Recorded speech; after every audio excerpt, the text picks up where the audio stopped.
R9 TV నేను Neeraja. Bulletin లో ముందుగా హెడ్లైన్స్ చూద్దాం.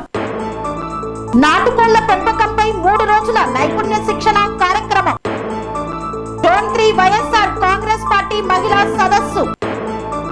ఓస్కి డిపోలో భారీగా నిలిచిపోయిన ఆర్టీసీ బస్సులు. వరి ధాన్యం కొనుగోలు కేంద్రాలను ప్రారంభించిన ఎమ్మెల్యే. ప్రభుత్వ మద్దతు ధరతో పాటు రైతులకు 500 రూపాయల బోనస్. ఈ నెల 26న చలో ఇందిరా పార్క్. మెరుపు సమ్మెలో దిగిన చెంగిచెర్ల ఆర్టీసీ కార్మికులు. మజ్జిగ బాటిల్స్ పంపిణీ చేసిన బిర్లా శంకర్. కాళేశ్వరం ప్రాజెక్టు విషయంలో హైకోర్టు తీర్పును స్వాగతించిన బీఆర్ఎస్ శ్రేణులు. కృత్తివెన్ను మండలం ఇంతెరులో భూ ఆక్రమణ వివాదం.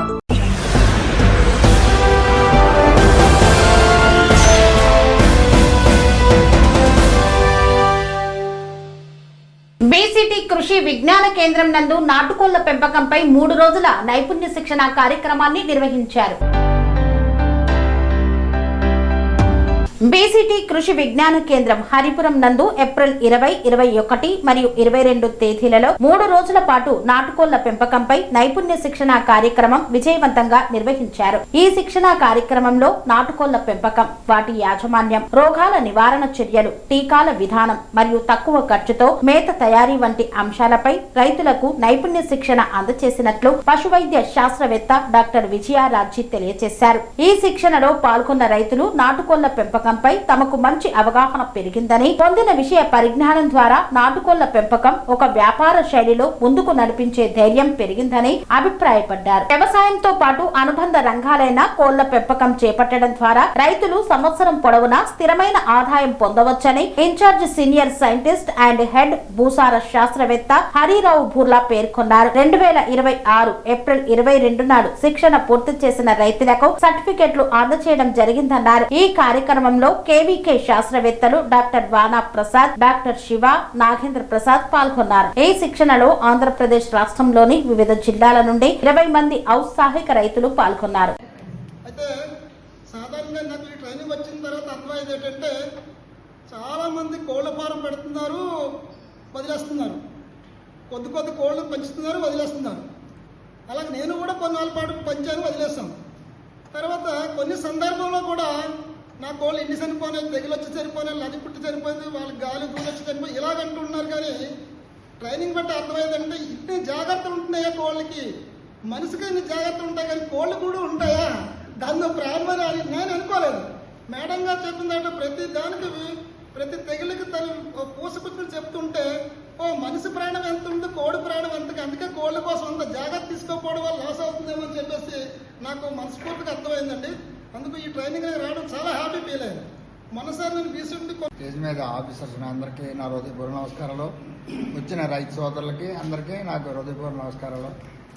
ఇక్కడికి వచ్చి నేర్చుకునేవి ఏంటంటే ఫస్ట్ ఎయిడ్ ఏ రకంగా చేసుకోవాలి, యాక్షన్ ఏ రకంగా వేసుకోవాలి, పిల్ల పుట్టిన తర్వాత ఎన్ని రోజులకి యాక్షన్ వేసుకోవాలి, తర్వాత ఎన్ని రోజులకి వేయాలి, అలాగే మొత్తం 3 టర్న్లు కూడా ఎలా వేసుకోవాలనేది పూర్తిగా అవగాహన నేర్పడం జరిగింది.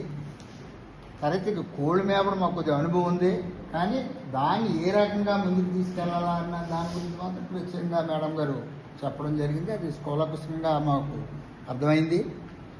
పిల్లల్ని భవిష్యత్తులో ఎలా పెంచుకోవాలి, దాన్ని డెవలప్ ఎలా చేసుకోవాలి, ఏం రోగవత్తి ఏ రకంగా మనం ముందు ఏ రకంగా చేసుకోవాలనేది కూడా క్లియర్ కట్గా మనకి చెప్పడం జరిగింది.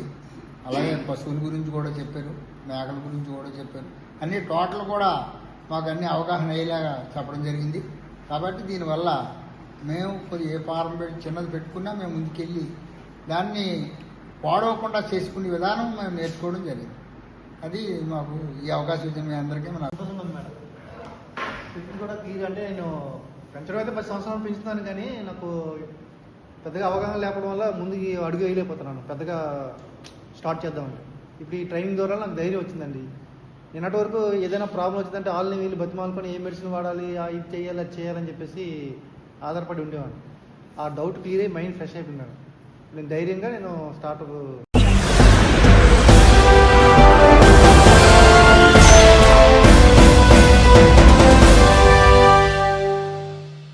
పెడన నియోజకవర్గంలో జోన్ 3 వైఎస్ఆర్ కాంగ్రెస్ పార్టీ మహిళా సదస్సు కార్యక్రమాన్ని ఘనంగా నిర్వహించారు.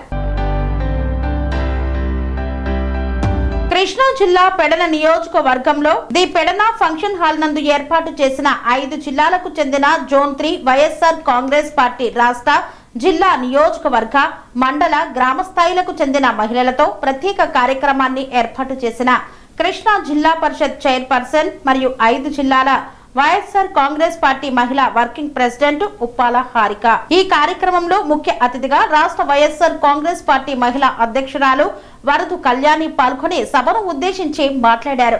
ఈ కార్యక్రమంలో కృష్ణా జిల్లా మహిళా అధ్యక్షురాలు మాజీ మేయర్ సేలం భారతి, ఎన్టీఆర్ జిల్లా అధ్యక్షురాలు మాజీ మేయర్ రాయన భాగ్యలక్ష్మి, రాష్ట్ర మహిళా సెక్రటరీ పేరం త్రివేణి రెడ్డి, స్టేట్ మహిళా విభాగం సమాచార విభాగం అధ్యక్షురాలు సంపత్తి విజిత తదితరులు పాల్గొని మాట్లాడారు.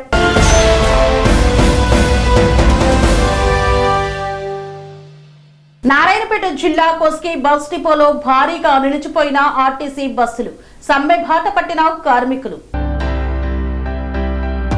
నారాయణపేట జిల్లా కోస్గి డిపోలో భారీగా నిలిచిపోయిన ఆర్టీసీ బస్సులు తమ న్యాయమైన డిమాండ్లను ప్రభుత్వం వెంటనే పరిష్కరించాలని కోరుతూ నారాయణపేట జిల్లాలోని కోస్గి డిపో కార్మికులు నేడు సమ్మె బాట పట్టారు. ఈ నిరసన కార్యక్రమంలో భాగంగా డిపోకు చెందిన బస్సులు డిపోకే పరిమితమయ్యాయి. దీనితో ప్రయాణికులు తీవ్ర ఇబ్బందులను ఎదుర్కొన్నారు. ఈ సందర్భంగా డిపో ఎదుట కార్మికులు భారీ నిరసన చేపట్టారు. టీఆర్ఎస్ నాయకులు వెంకట నరసింహులు, ఎర్ర కిష్టప్ప, బిజ్జు నరసింహులు, కోనేరు సాయప్ప ఆర్టీసీ కార్మికులకు మద్దతు తెలిపారు. అనంతరం వారు మాట్లాడుతూ దీర్ఘకాలంగా పెండింగ్ లో ఉన్న తమ సమస్యల పట్ల ప్రభుత్వం నిర్లక్ష్యంగా వ్యవహరిస్తోందని ఆవేదన వ్యక్తం చేశారు. తెలంగాణ రాష్ట్ర రోడ్డు రవాణా సంస్థను తక్షణమే ప్రభుత్వంలో విలీనం చేయాలని, కార్మికులకు రావాల్సిన 2 పీఆర్సీ బకాయిలను వెంటనే విడుదల చేయాలన్నారు. ఆర్టీసీలో కార్మిక యూనియన్ల ఏర్పాటుకు ప్రభుత్వం అనుమతినిస్తూ తగిన చర్యలు చేపట్టాలి. ప్రభుత్వం స్పందించి తమ సమస్యలను పరిష్కరించే వరకు పోరాటం కొనసాగిస్తామని కార్మిక నాయకులు హెచ్చరించారు. ఈ కార్యక్రమంలో డిపో కార్మికులు, TRK Reddy, welfare member Venkatesh, Ramulu తదితరులు పాల్గొన్నారు. అప్పుడు హామీలు కొన్ని ఇచ్చిండ్రు. హామీలు అంటే ఏమేమి హామీలు ఇచ్చినంటే, నేను గెలిచినాక, కాంగ్రెస్ ప్రభుత్వం వచ్చినాక, నేను ముఖ్యమంత్రి అయినాక ప్రతి ఒక్క ప్రజలని కాపాడేటోళ్ళు ఎవరు? ఆర్టీసీ డ్రైవర్లు. మీకు కూడా ఒక డ్రైవర్ అనే మాట ఉంటుంది. ఆ డ్రైవర్లు కూడా మీకు సేఫ్టీగా నడిపిస్తేనే మీ ప్రాణాలు కాపాడతారు. ఆర్టీసీ డ్రైవర్లు ఇప్పుడు ఎన్నో ట్రైనింగ్లు తీసుకొని, ఎన్నో సమస్యల మీద ఇది చేసుకొని పెండం పిల్లల్ని నిలిచి మరి ఆర్టీసీని విలీనం చేస్తామని ఒకటి, యూనియన్ ఇస్తామని అదొకటి, పీఆర్సీలు ఇస్తామని 2 పీఆర్సీలు ఇస్తామని అదొకటి. ఇవన్నీ చిన్న చిన్నవి కొన్ని డబ్బులతో కూడుకోలేని కూడా ఉన్నాయి. అవి కూడా ఏం చేయలేకపోతున్నారు. పని ఒత్తిడి ఎక్కువైపోయింది. ఉదయం 4 గంటలకు రావాలి, మేము రాత్రి 10-11 గంటల వరకు పని చేపించుకోవాలి. మళ్ళీ ఉదయం 4 గంటలకు రావాలి, మళ్ళీ 10 గంటల వరకు పని చేపించుకోవాలి. ఇదే పని అండి నిత్యం. మరి టీఆర్ఎస్ వీళ్ళు మాకు వచ్చి మద్దతు తెలిపినందుకు వీళ్ళకి ధన్యవాదాలు. ఈరోజు తెలంగాణలో ఆర్టీసీ కార్మికులు ఈ సమ్మెకు పూనుకోవడం జరిగింది. ఆర్టీసీ కార్మికులకు వీళ్లకు జీవనోపాధి రోజు రోజుకు వీళ్ళది తగ్గించుకుంటూ హైదరాబాద్ నగరంలో ఎలక్ట్రికల్ బస్సులు ప్రైవేటీకరణ, ఆ బస్సులన్నీ ఎక్కడికి వెళ్ళి తెచ్చో మళ్ళీ ఈ ప్రభుత్వానికి దగ్గర ఉన్నటువంటి కొంతమందికి లీజ్కు అద్దెకు ఇచ్చి ఆర్టీసీ కార్మికులకు వాళ్ళని పుట్టగొట్టేటట్టు అక్కడ ఉన్న ఎలక్ట్రికల్ బస్సులని నగరంలో పెట్టి అక్కడ ఉన్న పాత బస్సులని జిల్లాల వారీగా చిన్న చిన్న డిపోలకు ఇక్కడ ఇచ్చి వారికి అవస్థలని పడేటట్టు వాళ్ళకు ఈ అన్యాయం జరుగుతుంది. హైదరాబాద్లో ఈ ఎలక్ట్రికల్ బస్సులు పెట్టబోతున్నటువంటి రేవంత్ రెడ్డి గారికి మేము విన్నవించుకుంటున్నాం. అదే ఎలక్ట్రికల్ బస్సులని మీరు ఆర్టీసీకి అప్పచెప్పి ఆ ప్రభుత్వంని కొనేసి ఈ కార్పొరేషన్లో ఉన్నటువంటి కార్మికులకు వీళ్ళకే అప్పచెప్పి వీళ్ళ ద్వారానే పని తీసుకొని మరియు ఆర్టీసీలో బస్సులో తిరిగే ప్రయాణికులను కూడా సురక్షితంగా ఉండేటట్లు చూసుకోవాలంటని చెప్పి మేము తెలియజేస్తున్నాం. ఈరోజు ఇక్కడ సమ్మె చేస్తున్నారు అంటే వాళ్ళ మనోవేదన ఎంతో ఉంది. వాళ్ళు సమ్మెకు పూనుకున్నారంటారంటే వాళ్ళకు ఇచ్చిన హామీలు మీరు వెంటనే నెరవేర్చాలి. మేనిఫెస్టోలో ఎటువంటి హామీలు మీరు పెట్టారు, ప్రతి హామీని నెరవేర్చాలి మీరు. ఎందుకంటే మీరు హామీ ఇచ్చిండ్రు, వాళ్ళు ఆనాడు రేవంత్ రెడ్డి ప్రభుత్వం మాకు ఈ హామీలని నెరవేరుస్తుంది అని చెప్పేసి నమ్మకంతో మీకు వీళ్ళ సపోర్ట్ నుండి ఆర్టీసీ కార్మికుల సపోర్ట్ నుండి మీరు ఈరోజు గవర్నమెంట్ని ఏర్పరచుకున్నారు. మరియు 2.5 సంవత్సరాలు గడిచినా కూడా వీళ్ళ హామీలు నెరవేర్చలేదు. వీళ్ళు చాలా బాధపడుతున్నారు. ఈ సమ్మెలో కూర్చున్నటువంటి ఆర్టీసీ కార్మిక సోదరులు వాళ్ళు చాలా బాధపడుతున్నారు. ఈ కోడంగల్ నియోజకవర్గం నుంచి వెళ్ళి మీరు సీఎంగా ఉన్నారు కాబట్టి, మరియు ఇక్కడ డిపో కూడా మీ ఆధ్వర్యంలో ఇక్కడ నిర్మాణం చేపట్టినారు. మీరు ఇచ్చిన హామీలను అన్నీ నెరవేర్చి, ముఖ్యంగా హైదరాబాద్ నగరంలో ఎలక్ట్రికల్ బస్సులను మాత్రం మీరు ప్రైవేటీకరణ చేసుకోకుండా ఇలా కోట్లు మిగిలినప్పుడు ఆర్థిక భారంగా మిగిలినప్పుడు మరి కోస్గి పట్టణంలో తక్కువ అవుతున్నాయి పైసలు. గత ప్రభుత్వంలో కేసీఆర్ గారి ప్రభుత్వంలో ఇక్కడ నరేందర్ రెడ్డి గారు ఎమ్మెల్యేగా ఉన్నప్పుడు ఇక్కడ డిపో నిర్మాణం చేయడం జరిగింది. మరియు మాజీ ఎమ్మెల్యే గారు పట్నం నరేందర్ రెడ్డి ఇక్కడ ఈ డిపోకు ఆయన చాలా సేవలు చేయడం జరిగింది. ఇక్కడ డిపో నిర్మాణం అయిన తర్వాత ఈ గత 3 సంవత్సరాలలో ఇక్కడ బస్సులు సరి అయిన టైంకు ఇక్కడ డిపోలో బస్సులు కూడా లేవు. ఇప్పుడు ఈ ప్రస్తుతం హైదరాబాద్ నగరంలో మాత్రం ఎలక్ట్రికల్ బస్సులు మీరు ప్రైవేట్ వాళ్ళకు అప్పచెప్పకుండా ఆర్టీసీ కార్మికులకే వాళ్ళకే అప్పచెప్పి ప్రభుత్వంలో ఏర్పాటు చేసి వీళ్ళ ద్వారానే కొనసాగించాలని చెప్పేసి మా బీఆర్ఎస్ పార్టీ నుండి డిమాండ్ చేస్తున్నాం.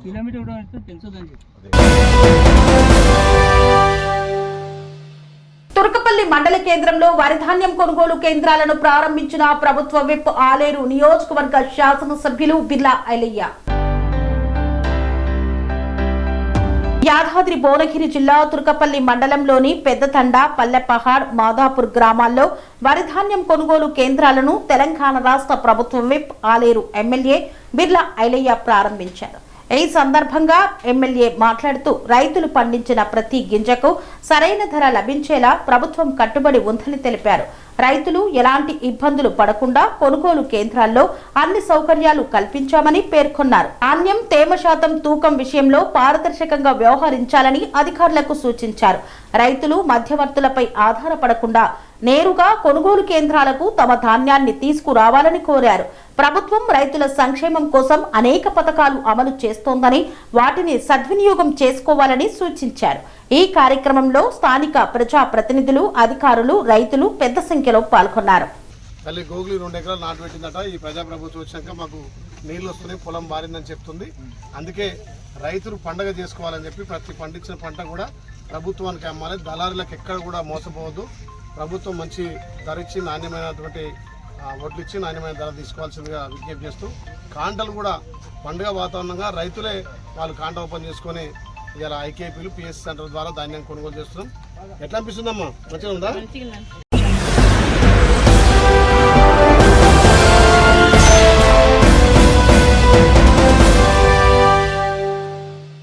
నాచేపల్లి సొసైటీ ఆధ్వర్యంలో బౌద్ధ స్తూపం వద్ద కొనుగోలు కేంద్రాన్ని ప్రారంభించిన మంత్రి పొంగులేటి శ్రీనివాస్ రెడ్డి. ఖమ్మం జిల్లా నేలకొండపల్లి మండలం నాచేపల్లి సొసైటీ ఆధ్వర్యంలో బౌద్ధ స్తూపం వద్ద మొక్కజొన్న కొనుగోలు కేంద్రాన్ని రెవెన్యూ శాఖ మంత్రి పొంగులేటి శ్రీనివాస్ రెడ్డి ప్రారంభించారు. ఈ సందర్భంగా ఆయన మాట్లాడుతూ రైతులకు ఇందిరమ్మ ప్రభుత్వం అన్ని విధాలుగా అండగా ఉంటుందని పేర్కొన్నారు.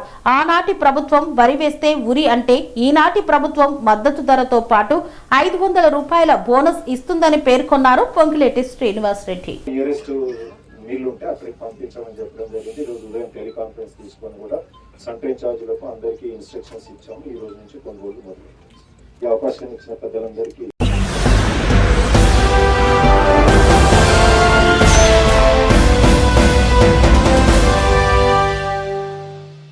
వార్తల్లో చిన్న విరామం. సెరెనిటీ మోడల్ హై స్కూల్ విద్యార్థులకు అమ్మఒడి, సామాన్యులకు అందుబాటులో ఉన్న బడి సెరెనిటీ. మేడ్చల్ జిల్లాలో మేటిగా నిలిచి సాటిలేని ఫలితాలను సాధిస్తున్న నంబర్ 1 స్కూల్ సెరెనిటీ. మా ప్రత్యేకతలు ప్రతి విద్యార్థి పట్ల వ్యక్తిగత శ్రద్ధ, activity based learning and digital classrooms, computer lab, 100% ఫలితాలు, sports and cultural activities, yoga, abacus మరియు Vedic maths education. Please visit Serenity Model High School, Nagaram. Admissions are in progress. Call 040-271-46899 and 040-271-48699.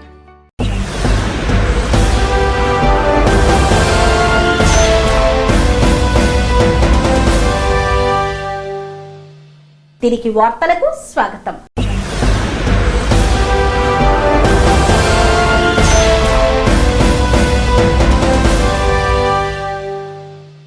Yadadri Bhuvanagiri జిల్లా కేంద్రంలో కొరమిశెట్టి నరసింహులు మాట్లాడుతూ ఈ నెల 26న జరిగే చలో ఇందిరా పార్కును విజయవంతం చేయాలని పిలుపునిచ్చారు.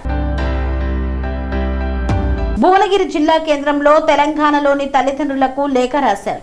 చలో ఇందిరా పార్క్ హైదరాబాద్ లో ఈ నెల 26న నిర్వహించే సభను విజయవంతం చేయాలని పిలుపునిచ్చారు. భువనగిరి సెంటర్ నుండి ప్రైవేట్ విద్యా సంస్థల ఫీజులపై ఫీజు పెంపుపై ఈ సందర్భంగా వారు డిమాండ్ చేశారు. ఈ కార్యక్రమంలో భాగంగా తెలంగాణ అన్నదమ్ములకు అక్షరం అమ్మకానికి విద్యా దోపిడికి నిలయం అనే నినాదం విద్యా హక్కు చట్టం 2009 పక్కాగా అమలు చేయాలని డిమాండ్ చేశారు. టీఆర్పీ జిల్లా అధ్యక్షులు కొరమిశెట్టి నరసింహులు, టీఆర్పీ నాయకులు రాష్ట్ర కార్యదర్శి పసల ప్రసన్న, జిల్లా ముఖ్య నాయకులు ప్రచారం చేసి పార్టీకి మద్దతుగా అందరూ తరలి రావాలని పిలుపునిచ్చారు. భువనగిరి జిల్లా నుంచి యాదాద్రి జిల్లా నుంచి నా పేరు ఆకుల మల్లేష్ అడ్వకేట్. మల్లన్నకు మద్దతుగా రేపు ఫీజు అధిక దోపిడీ నివారించడానికి చలో ఇందిరా పార్క్ 26వ తారీఖు నేను వస్తున్నాను. నాతోటి ఈ తెలంగాణ ప్రజలు తల్లిదండ్రులు వచ్చి మల్లన్నకు మద్దతుగా ఉండాలని కోరుచున్నాను. టీఆర్పీ తెలంగాణ రాజ్యాధికార పార్టీ జిల్లా అధ్యక్షుడిని. ముఖ్యంగా ఎంతో కష్టపడి నష్టపడి ఎన్ని కష్టాలకు ఓర్చి పిల్లల భవిష్యత్ కోసరం మరి తల్లిదండ్రులు అప్పుల పాలై ఎన్నో ఇబ్బందులకు గురై కూడా మరి ప్రైవేట్ స్కూళ్ళల్లో చదివిపియాలని, ఇంగ్లీష్ రావాలని ఆశతో మరి ప్రైవేట్ స్కూళ్ళల్లో జాయిన్ చేస్తుంటే వాళ్ళ రక్తాన్ని పీడిస్తూ మరి మినిమం ఒక సంవత్సరానికి ఒక 8% మాత్రమే వాళ్ళు పెంచాలి. అలాంటిది కాకుండా గత సంవత్సరంలో 1,00,000 రూపాయలు ఉంటే ఇప్పుడు 1,50,000. అలాంటి మరి ప్రైవేట్ స్కూళ్ళను మరి ఇతర రాష్ట్రాల్లో ఆర్టీఈ చట్టం ద్వారా మరి దాన్ని కంట్రోల్ చేసిర్రు. ఈ దద్దమ్మ ప్రభుత్వం వాళ్ళకు వంతపాడుతూ మరి వాళ్ళకు సపోర్ట్ చేస్తూ పేద తల్లిదండ్రులను ఇబ్బందులకు గురి చేస్తున్నందుకు మన తెలంగాణ రాజ్యాధికార పార్టీ అధ్యక్షులు మరి తీర్మాన్ మల్లన్న గారు 26 తారీఖు నాడు ఇందిరా పార్క్ వద్ద బ్రహ్మాండమైన విద్యార్థులు పేరెంట్స్ తోటి మరి సభ చేస్తున్నాడు కనుక తప్పకుండా తల్లిదండ్రులందరూ కూడా మరి అన్నకు మద్దతుగా మరి చలో ఇందిరా పార్కు వచ్చి ఈ సభను విజయవంతం చేయాలని కోరుకుంటూ సెలవు తీసుకుంటున్నాను. తల్లిదండ్రులందరికీ తీన్మార్ మల్లన్న గారి ఆదేశాల మేరకు ప్రియమైన తల్లిదండ్రులారా, ప్రైవేట్ స్కూళ్ళలో మన పిల్లల్ని చదివించుకోవాలంటే మన పిల్లల్ని మనం చదివించుకోవాలనుకుంటున్నాం. మనం చదివించుకోవాలని మన ఆశని ఈ ప్రైవేట్ స్కూలు దళారుల్లాగా తయారయ్యి మన రక్తాన్ని, మన తల్లిదండ్రుల రక్తాన్ని పీల్చుకు తింటున్నారు. కాబట్టి ఆ అధిక ఫీజులని, అధిక దోపిడీని నివారించడానికి రేపు 26వ తారీఖు ఏప్రిల్ 26వ తారీఖు ఇందిరా పార్క్ దగ్గరికి మన మల్లన్న గారు పిలుపునిచ్చారు. కాబట్టి చలో ఇందిరా పార్క్ అని మేమంతా కూడా తెలంగాణ రాజ్యాధికార పార్టీ అందరం కూడా మద్దతు కోరుతున్నాము. మీరు తల్లిదండ్రులందరూ కూడా మద్దతు ఇచ్చి మీరందరూ కూడా ఇందిరా పార్క్ దగ్గరికి ఉదయం 10 గంటలకి రావాలి.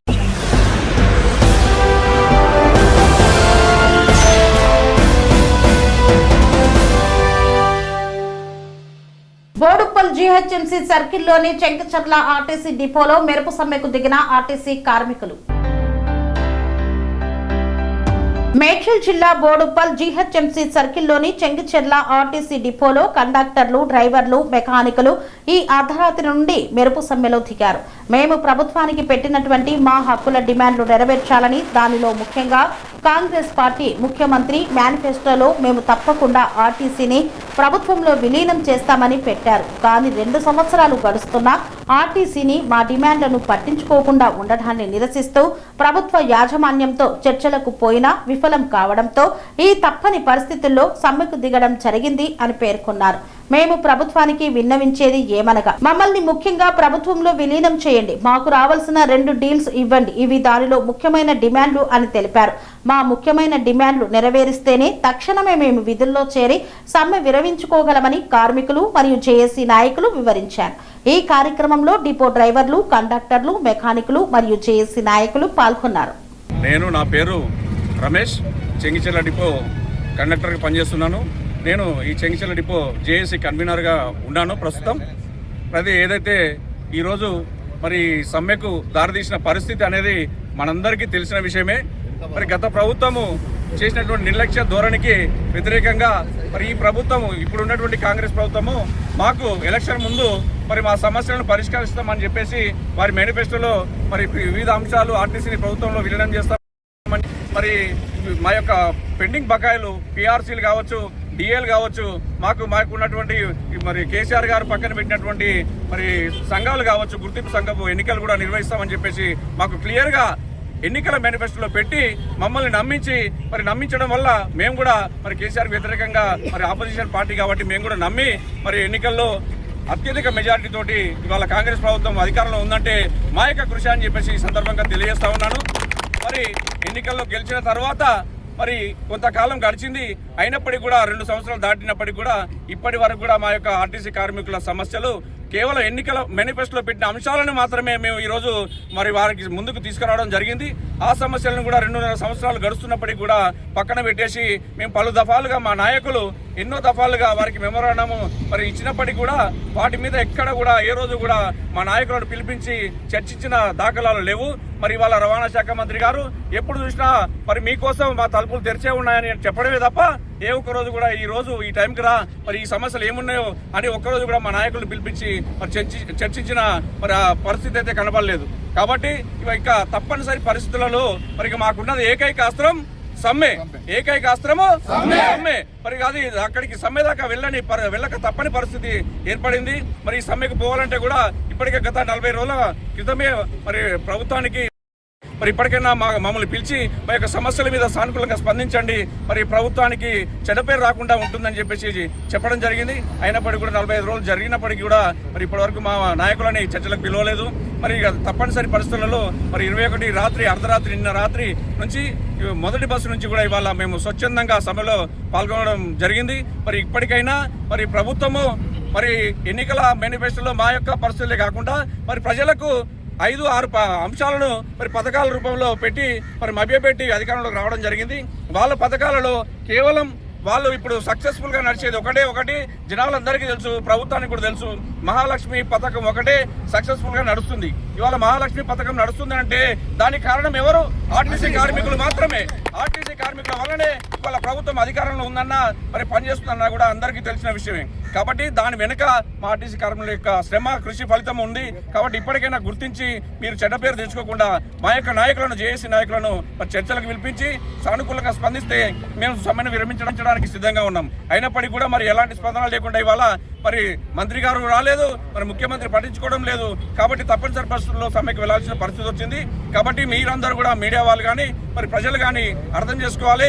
ఇవాళ ఆర్టీసీలో ప్రభుత్వం నడిపించేది కాకుండా మరి ప్రైవేటు వ్యక్తుల యొక్క విద్యుత్ బస్సులు కొనుగోలు చేసి ప్రైవేటు యాజమాన్యము నడిపించే పరిస్థితి వచ్చింది. మరి ఆర్టీసీ డిపోలలో తాతల నాటి నుంచి ఆర్టీసీ ఏర్పడ్డ నుంచి చాలా మా సీనియర్లు ఎంతో మంది కృషి ఫలితంగా ఇన్ని డిపోలు, ఇంత స్థలాలు మరి ఉన్నాయి. ఆర్టీసీ ఇవాళ ప్రైవేటు వ్యక్తుల యొక్క మరి విద్యుత్ బస్సులు కావచ్చు, ప్రైవేట్ ఎయిర్ బస్సులు కావచ్చు, వాటి వల్ల ఇవాళ మా యొక్క మనుగడ ప్రశ్నార్థకంగా మారింది. మరి ఇక్కడ నుంచి మా యొక్క ఉద్యోగస్తుల్ని కూడా వివిధ డిపోలకు ట్రాన్స్ఫర్ చేస్తాము, వెళ్ళిపోవాల్సిందే అన్నట్టుగా కూడా నోటీసులు కూడా ఇవ్వడం జరుగుతుంది. కాబట్టి ఇవాళ ప్రజలకు మరి అత్యంత మరి వీలైనటువంటి సౌకర్యము ఏంటంటే ఆర్టీసీ బస్సు. నిరుపేదలను కూడా ఇవాళ బయటికి వెళ్తే ఎక్కడికి వెళ్ళాలన్న బస్సు ఉందనే ఒకే ఒక నమ్మకంతో ఉండడం జరుగుతుంది. కాబట్టి దీన్ని దృష్టిలో పెట్టుకొని మరి ఈ సమ్మెను మరి మా నాయకులు పిలిపించే వరకు కూడా మేము ఇదే విధంగా మరి కొనసాగింపుగా వెళ్తామని చెప్పేసి కూడా ఈ మీడియా మీ ద్వారా కూడా నేను తెలియజేస్తా ఉన్నాం. జై ఆర్టీసీ.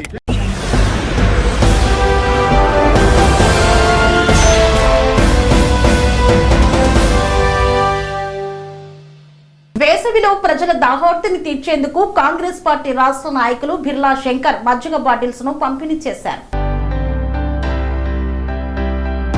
వేసవిలో ప్రజల దాహార్తిని తీర్చేందుకు కాంగ్రెస్ పార్టీ రాష్ట్ర నాయకులు బిర్లా శంకర్ యాదగిరిగుట్టలో ఉచితంగా మజ్జిగ బాటిల్స్ ను పంపిణీ చేశారు. బస్టాండ్ వద్ద నిర్వహించిన ఈ కార్యక్రమంలో ఆయన మాట్లాడుతూ ఈ వేసవిలో ఎండల తీవ్రత ఎక్కువగా ఉన్నందువల్ల స్థానికులు, యాత్రికులు, ప్రయాణికులకు నాణ్యమైన మినరల్స్ కలిగిన మజ్జిగ బాటిల్స్ ను ఉచితంగా పంపిణీ చేస్తున్నామన్నారు. యాత్రికులు, స్థానికులు, ప్రయాణికులు, ఆటో కార్మికులు, టాంగా కార్మికులు, వివిధ రంగాలలో పనిచేసే కార్మికులకు మజ్జిగ బాటిళ్లను అందించారు. ఎండల తీవ్రత విపరీతంగా ఉన్నందున ఈ బాటిల్స్ ను అందజేస్తున్నామని పేర్కొన్నారు. ఈ సందర్భంగా బస్టాండ్ ప్రాంతంలో స్థానికులు, ప్రయాణికులకు అందజేశారు. ఆటోల్లో, బైకులపైన కాళ్లలో వెళ్తున్న వారికి ఉచితంగా బాటిల్స్ పంపిణీ చేశారు. అదేవిధంగా వైకుంఠ ద్వారం వద్ద, ఎంఆర్ఓ కార్యాలయం వద్ద పలువురికి ఉచితంగా అందజేశారు. ఇలాంటి సేవా కార్యక్రమాలను ముందు కూడా పెద్ద ఎత్తున కొనసాగిస్తామని ఈ సందర్భంగా బిర్లా శంకర్ తెలియజేశారు. ఈ కార్యక్రమంలో కాంగ్రెస్ పార్టీ నాయకులు గుండ్లపల్లి భరత్ గౌడ్, కైరంకొండ వినోద్ కుమార్, గుండు నరసింహగౌడ్, బూడిద మధు, మూలుగు నరసింహ, సలాం తదితరులు పాల్గొన్నారు.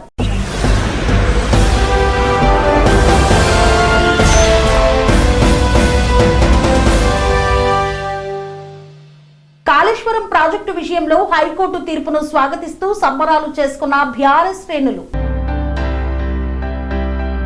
కాళేశ్వరం ప్రాజెక్టు విషయంలో జస్టిస్ పిసి ఘోష్ నివేదికపై హైకోర్టు తీర్పును స్వాగతిస్తూ కరీంనగర్ లో బీఆర్ఎస్ శ్రేణులు సంబరాలు నిర్వహించారు. నగరంలోని తెలంగాణ చౌక్ లో టపాసులు కాల్చి స్వీట్లు పంచిపెట్టారు. హైకోర్టు తీర్పు కాంగ్రెస్ ప్రభుత్వానికి చెంపపెట్టు లాంటిదని ఈ సందర్భంగా నేతలు పేర్కొన్నారు. రేవంత్ రెడ్డి కుట్రపూరితంగా ఏర్పాటు చేసిన పిసి ఘోష్ నివేదిక అంతా తప్పుల తడకగా భావించి తొలి సీఎం కేసీఆర్, మాజీ మంత్రి హరీష్ రావులపై ఎలాంటి చర్యలు తీసుకోవద్దని హైకోర్టు తీర్పు ఇచ్చిందన్నారు. హైకోర్టు తీర్పు ప్రభుత్వానికి వ్యతిరేకంగా వస్తుందనే భావనతో 2.5 ఏళ్లుగా కాళేశ్వరం ప్రాజెక్టును పట్టించుకొని రేవంత్ రెడ్డి రిపేరింగ్ పేరిట హడావుడి చేశారని ఈ సందర్భంగా తెలిపారు.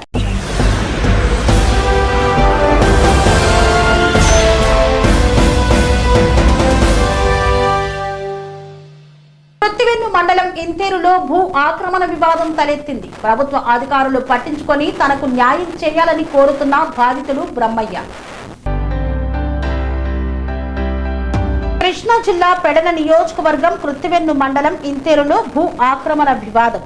కూటమి ప్రభుత్వం అండదండలతో భూ అక్రమదారులు పుట్టుకొస్తున్న వైనం. పాడ్రక గ్రామానికి చెందిన మేక బ్రహ్మయ్యకి ఇంతేరులో 2 ఎకరాల భూమి ఉంది. సరిహద్దు భూమిని తీసుకున్న లీజుదారుడు బ్రహ్మయ్య భూమిని ఆక్రమిస్తున్నాడు అంటూ ఆవేదన వ్యక్తం చేస్తున్నాడు. బ్రహ్మయ్య భూమికి వెళ్లే దారిని చెరువు గట్టుతో కబ్జా చేస్తున్నాడు. అయితే పొంతనలేని సమాధానం చెప్పడంతో అధికారులకు ఫిర్యాదు చేసినా పట్టించుకోవడం లేదని, తన భూమిని కాపాడి తనకు న్యాయం చేయవలసిందిగా బ్రహ్మయ్య వేడుకుంటున్నాడు. ఇంతేరులో ఉప్పు కోటర్లకు సంబంధించిన భూమి సుమారు 100 ఎకరాలకు పైగా ఉంటుంది. దాన్ని 20 సంవత్సరాల క్రితం గ్రామస్తులకు ఉప్పు కోటర్లు పండించుకోవడానికి కుటుంబానికి 2 ఎకరాలు ఇచ్చారు. ఇప్పుడు ఉప్పు కోటర్లు సరిగ్గా పండకపోవడంతో, ఉప్పు దిగుబడి అనుకున్నంత రాకపోవడంతో వాటిని చెరువులుగా మార్చే ప్రయత్నం చేస్తున్నారు. ఈ భూములపై కన్నేసిన బకాసురులు వాటిని లీజుకు తీసుకొని చెరువులుగా మార్చి బోధులను, దారులను కలిపి తవ్వేస్తున్నారు. ఇంత జరుగుతున్నా అధికారులు మాత్రం నిమ్మకు నీరెట్టినట్లు వ్యవహరించడంపై పలు విమర్శలు తలెత్తుతున్నాయి. కొంతమంది రైతులు తమకు అన్యాయం జరుగుతుందంటూ అధికారులతో చెప్పినా, ఆఫీసుల చుట్టూ తిరిగినా ప్రయోజనం లేకుండా పోతుందని బ్రహ్మయ్య ఆవేదన వ్యక్తం చేశారు.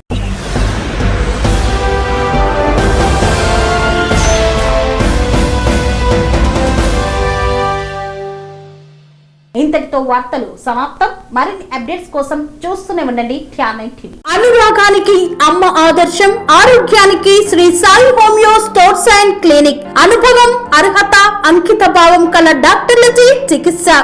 అన్ని రకాల ఆరోగ్య సమస్యలకు నమ్మకమైన ఎంపిక Sri Sai homeo stores and clinic. Diabetes, కీళ్ల నొప్పులు, సయాటికా, వెన్నుముక సమస్యలు, థైరాయిడ్, నిద్రలేమి, మానసిక సమస్యలు, ఋతు సమస్యలు, అన్ని రకాల దీర్ఘకాలిక వ్యాధులకు ప్రత్యేక హోమియో వైద్యం. అందరికీ అందుబాటులో అంతర్జాతీయ హోమియో వైద్యం Sri Sai homeo stores and clinic. మీ ఆరోగ్య సమస్య ఏదైనా ఇప్పుడు పరిష్కారం సాధ్యం. సైడ్ ఎఫెక్ట్ లేని వైద్యంతో సంపూర్ణ ఆరోగ్యం కొరకు సంప్రదించండి Sri Sai homeo clinic and stores, Bhavani Nagar, Ambedkar Nagar road, old Alwal, Secunderabad.